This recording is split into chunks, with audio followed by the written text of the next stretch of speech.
Test 3. This is the IELTS listening test.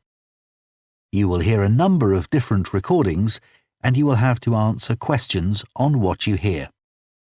There will be time for you to read the instructions and questions, and you will have a chance to check your work. All the recordings will be played once only.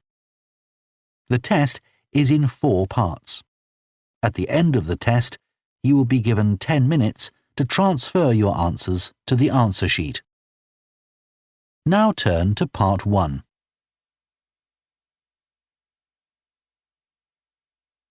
Part 1. You will hear a woman phoning to ask about a summer cycling camp for her young son who is called Charlie. First, you have some time to look at questions 1 to 5.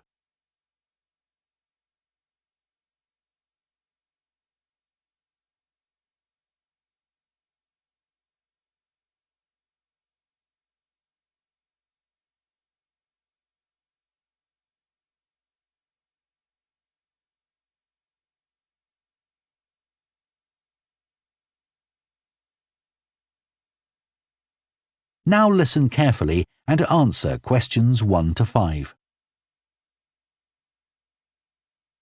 Hello, Junior Cycle Camp. Jake speaking. Hi, I'm calling for some information about the cycle camp. I'm thinking of sending my son. Great. Well, it's held every weekday morning over the summer vacation, and we focus on basic cycling skills and safety. We have 8 levels for children from 3 years upwards. How old's your son? Charlie? He's 7. He can ride a bike, but he needs a little more training before he's safe to go on the road. He'd probably be best in level 5. They start off practicing on the site here, and we aim to get them riding on the road. But first, they're taken to ride in the park, away from the traffic. Right. And can you tell me a bit about the instructors? Well, all our staff wear different colored shirts. So we have 3 supervisors, and they have red shirts. They support the instructors, and they also stand in for me if I'm not around. Then the instructors themselves are in blue shirts, and one of these is responsible for each class. Okay. In order to be accepted, all our instructors have to submit a reference from someone who's seen them work with children. Like if they've worked as a babysitter, for example. Then they have to complete our training course, including how to do lesson plans and generally care for the well-being of the kids in their class. They do a great job, I have to say. Right. And tell me a bit about the classes. What size will Charlie's class be? We have a limit of 8 children in each class, so their instructor really gets to know them well. They're out riding most of the time, but they have quiet times too, where their instructor might tell them a story that's got something to do with cycling, or get them to play a game together. It's a lot of fun. It must be. Now, what happens if there's rain? Do the classes still run? Oh, yes. We don't let that put us off. We just put on our waterproofs and keep cycling. Before you hear the rest of the conversation, you have some time to look at questions 6 to 10.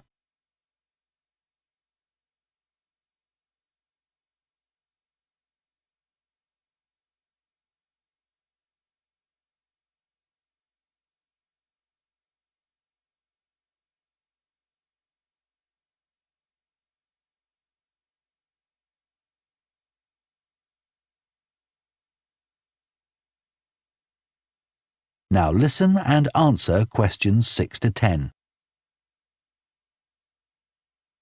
And is there anything special Charlie should bring along with him? Well, maybe some spare clothes, especially if the weather's not so good. And a snack for break time? How about a drink? No, we'll provide that.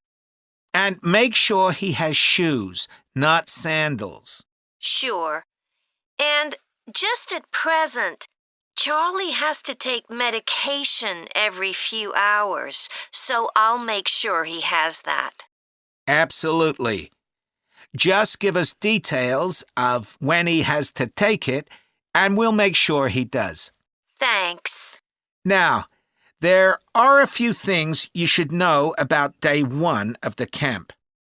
The classes normally start at 9:30 every morning, but on day 1, you should aim to get Charlie here by 9:20. The finishing time will be 12:30 as usual. We need the additional time because there are a few extra things to do. The most important is that we have a very careful check to make sure that every child's helmet fits properly. If it doesn't fit, we'll try to adjust it, or we'll find him another one. But he must wear it all the time he's on the bike. Of course. Then, after that, all the instructors will be waiting to meet their classes, and they'll meet up in the tent. You can't miss it. And each instructor will take their class away and get started. Okay, well, that all sounds good. Now, can you tell me how much the camp costs a week? $199. We've managed to keep the price more or less the same as last year. It was $190 then. But the places are filling up quite quickly. Right. Okay, well, I'd like to book for the... That is the end of part 1. You now have half a minute to check your answers to part 1.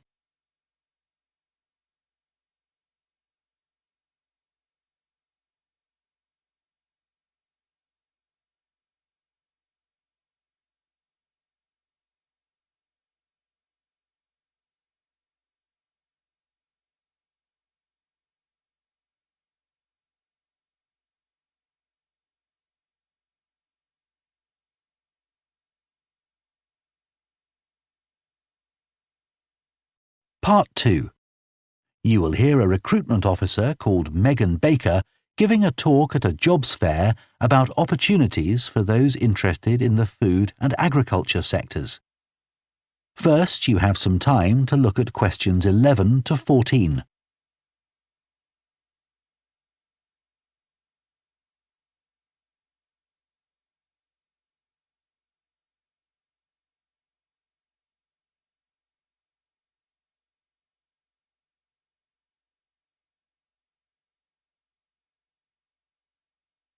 Now listen carefully and answer questions 11 to 14.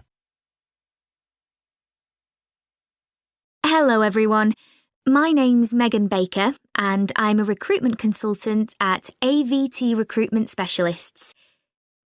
Now, our company specialises in positions that involve working in the agriculture and horticulture sectors, so that's fresh food production, garden and park maintenance and so on. And these sectors do provide some very special career opportunities. For a start, they often offer opportunities for those who don't want to be stuck with a 40-hour week, but need to juggle work with other responsibilities, such as childcare. And this is very important for many of our recruits. Some people like working in a rural setting, surrounded by plants and trees instead of buildings, although we can't guarantee that. But there are certainly health benefits, especially in jobs where you're not sitting all day looking at a screen, a big plus for many people. Salaries can sometimes be good too, although there's a lot of variety here. And you may have the opportunity in some types of jobs for travel overseas, although that obviously depends on the job, and not everyone is keen to do it. Of course, working outdoors does have its challenges. It's fine in summer, but can be extremely unpleasant when it's cold and windy. You may need to be pretty fit for some jobs, though with modern technology, that's not as important as it once was. And standards of health and safety are much higher now than they used to be, so there are fewer work-related accidents. But if you like a lively city environment surrounded by lots of people, these jobs are probably not for you. They're often in pretty remote areas. And some people worry about finding a suitable place to live, but in our experience, this usually turns out fine. Before you hear the rest of the talk, you have some time to look at questions 15 to 20.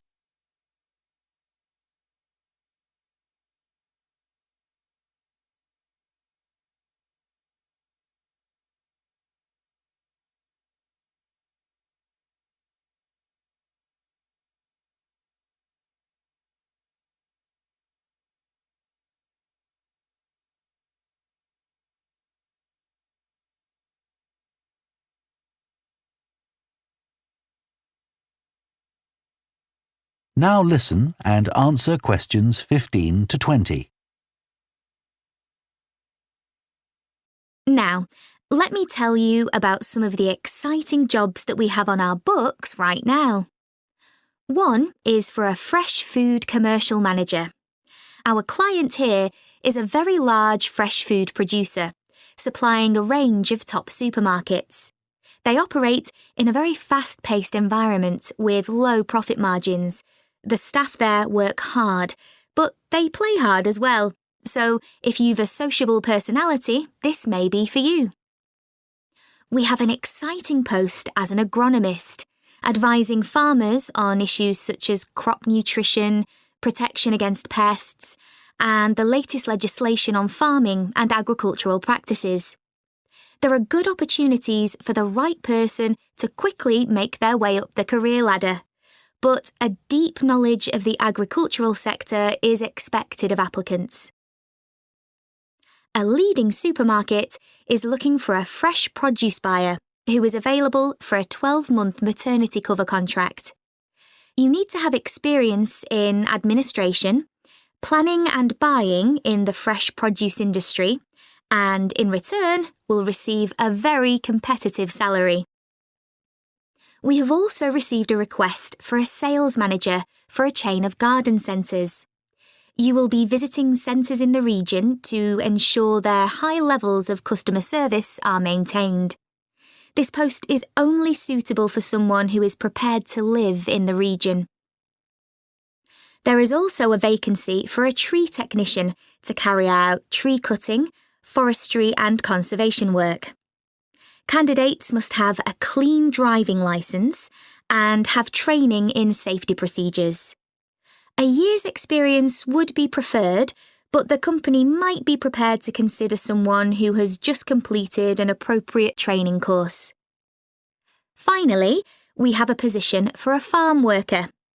This will involve a wide range of farm duties, including crop sowing and harvesting, machine maintenance, and animal care. Perks of the job include the possibility of renting a small cottage on the estate and the chance to earn a competitive salary. A driving licence and tractor driving experience are essential.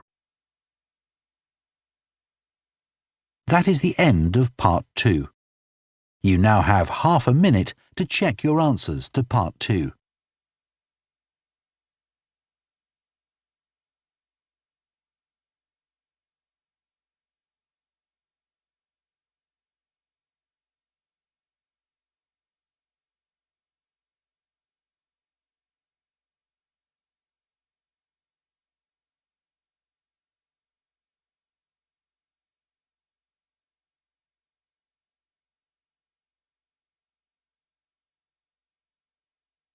Part 3.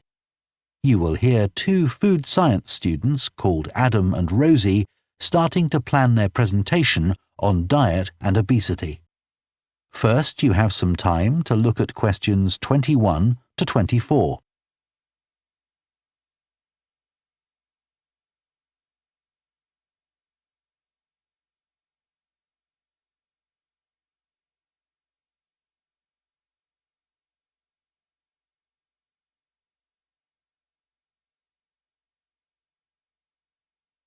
Now listen carefully and answer questions 21 to 24. OK, Rosie, shall we try to get some ideas together for our presentation on diet and obesity? Sure. I can talk about the experiment I did to see if people can tell the difference between real sugar and artificial sweeteners. Where you gave people drinks with either sugar or artificial sweeteners, and they had to say which they thought it was? Yeah, it took me ages to decide exactly how I'd organise it, especially how I could make sure that people didn't know which drink I was giving them.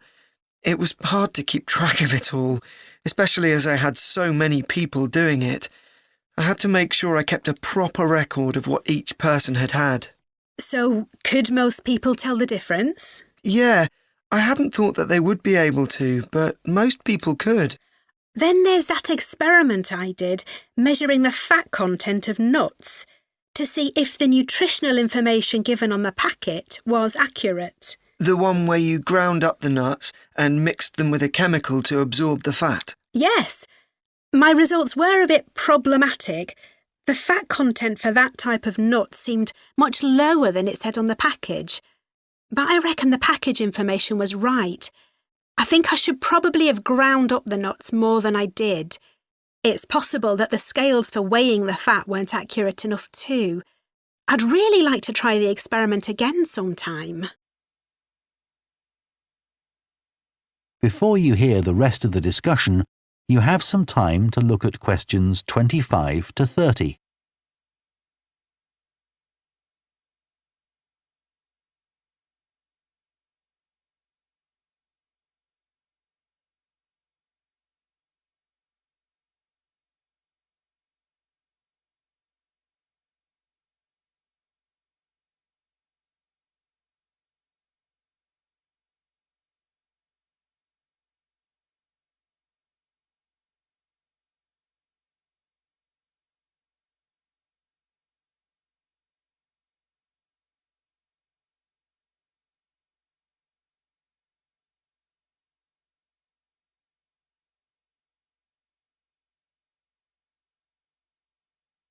Now listen and answer questions 25 to 30.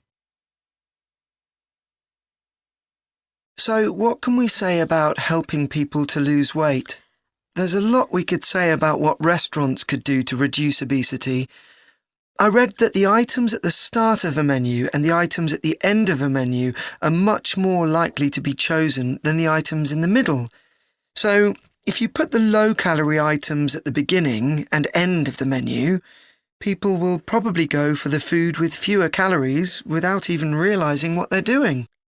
I think food manufacturers could do more to encourage healthy eating. How? Well, when manufacturers put calorie counts of a food on the label, they're sometimes really confusing, and I suspect they do it on purpose, because food that's high in calories tastes better, and so they'll sell more. Yeah, so if you look at the amount of calories in a pizza, they'll give you the calories per quarter pizza, and you think, oh, that's not too bad. But who's going to eat a quarter pizza? Exactly. I suppose another approach to this problem is to get people to exercise more. Right. In England, the current guidelines offer at least 30 minutes of brisk walking 5 days a week. Now, when you ask them, about 40% of men and 30% of women say they do this.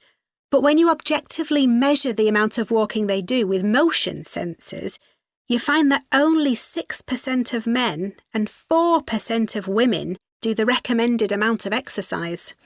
So you can see why obesity is growing. So how can people be encouraged to take more exercise? Well, For example, think of the location of stairs in a train station. If people reach the stairs before they reach the escalator when they're leaving the station, they're more likely to take the stairs. And if you increase the width of the stairs, you'll get more people using them at the same time. It's an unconscious process and influenced by minor modifications in their environment. Right. And it might not be a big change, but if it happens every day, it all adds up. Yes, but actually, I'm not sure if we should be talking about exercise in our presentation. Well, we've done quite a bit of reading about it. I know, but it's going to mean we have a very wide focus. And our tutor did say that we need to focus on causes and solutions in terms of nutrition. Oh, I suppose so. And we've got plenty of information about that. OK, well, that will be simpler. So, what shall we do now? We've still got half an hour before our next lecture. Let's think about what we're going to include and what will go where. Then we can decide what slides we need. OK, fine. That is the end of Part 3. You now have half a minute to check your answers to Part 3.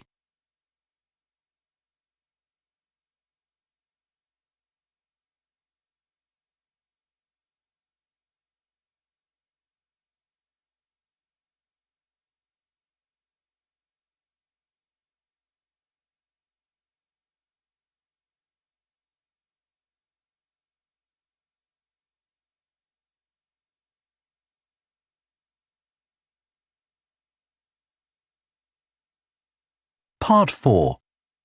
You will hear a lecturer on a fashion design course introducing the subject of hand knitting, which involves making things like woolen jumpers and scarves. First, you have some time to look at questions 31 to 40.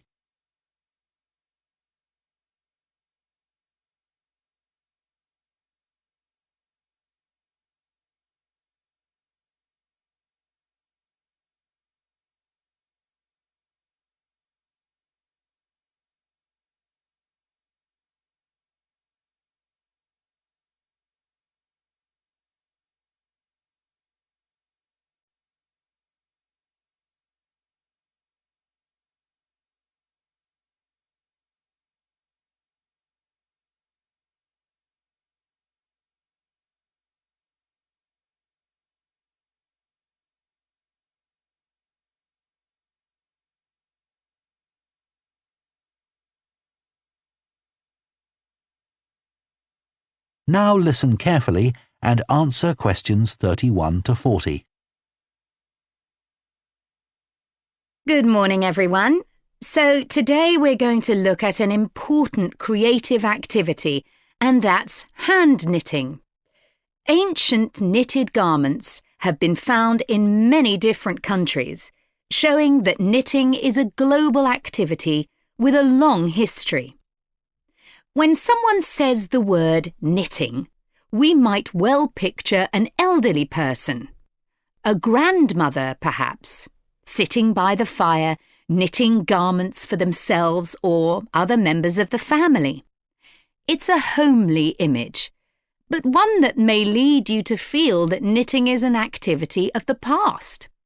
And indeed, during the previous decade, it was one of the skills that was predicted to vanish from everyday life. For although humans have sewn and knitted their own clothing for a very long time, many of these craft-based skills went into decline when industrial machines took over, mainly because they were no longer passed down from one generation to another. However, that's all changing, and interest in knitting classes, in many countries, is actually rising, as more and more people are seeking formal instruction in the skill. With that trend, we're also seeing an increase in the sales figures for knitting equipment. So, why do people want to be taught to knit at a time when a machine can readily do the job for them? The answer is that knitting, as a handicraft, has numerous benefits for those doing it. Let's consider what some of these might be. While many people knitted garments in the past because they couldn't afford to buy clothes, it's still true today that knitting can be helpful if you're experiencing economic hardship.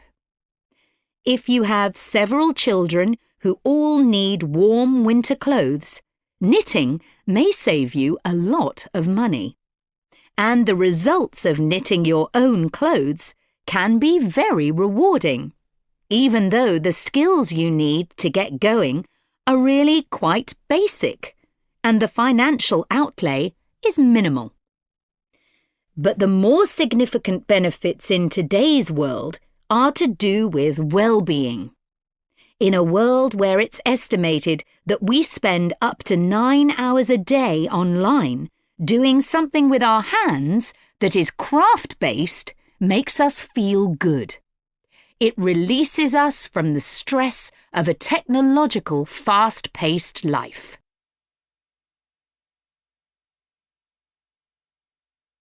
Now, let's look back a bit to early knitting activities. In fact, no one really knows when knitting first began. But archaeological remains have disclosed plenty of information for us to think about. One of the interesting things about knitting is that the earliest pieces of clothing that have been found suggest that most of the items produced were round rather than flat. Discoveries from the 3rd and 4th centuries in Egypt show that things like socks and gloves that were needed to keep hands and feet warm were knitted in one piece using 4 or 5 needles. That's very different from most knitting patterns today, which only require 2. What's more, the very first needles people used were hand-carved out of wood and other natural materials, like bone, whereas today's needles are largely made of steel or plastic and make that characteristic clicking sound when someone's using them. Ancient people knitted using yarns made from linen, hemp, cotton and wool, and these were often very rough on the skin. The spinning wheel, which allowed people to make finer yarns and produce much greater quantities of them, led to the dominance of wool in the knitting industry, often favoured for its warmth. Another interesting fact about knitting is that because it was practised in so many parts of the world, for so many purposes, regional differences in style developed. This visual identity has allowed researchers to match bits of knitted clothing that have been unearthed over time to the region from which the wearer came, or the job that he or she did. As I've mentioned, knitting offered people from poor communities a way of making extra money while doing other tasks. For many centuries, it seems, men, women and children took every opportunity to knit, for example, while watching over sheep, walking to market, or riding in boats. So let's move on to take... That is the end of Part 4. You now have 1 minute to check your answers to Part 4.